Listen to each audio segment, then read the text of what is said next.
எங்க குடும்பம் மட்டும் தனியா இருக்குது. எடுத்து செய்யறதுக்கு யாருமே இல்ல.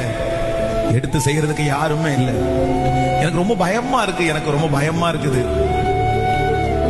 நாங்க இப்படியே இருந்துருவோமோன்னு நினைச்சு எனக்கு பயமா இருக்குது. இதுல எல்லாரும் சேர்ந்து எனக்கு என்கிட்ட யாருமே இல்லாததை நினைச்சு என்னை இந்த பிரச்சனையில சிக்க வச்சிருப்பாங்களோன்னு எனக்கு ரொம்ப பயமா இருக்குது. எனக்கு பயமா இருக்குது. ஆனா ஆண்டவர் மட்டும் உங்க பக்கத்துல வந்து நின்னு சொல்றாரு, பராக்கிரமசாலியே, கர்த்தர் உன்னோடு கூட.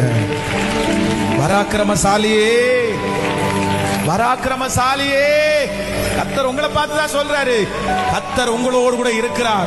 கர்த்தர் உங்களோட கூட இருக்கிறார்.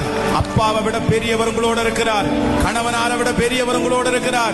மனைவியை விட பெரியவர் உங்களோட இருக்கிறார். சொந்தக்காரங்களை விட பெரியவர் உங்களோட இருக்கிறார். நம்புறவங்க கைகளை தட்டி ஆமோதிச்சு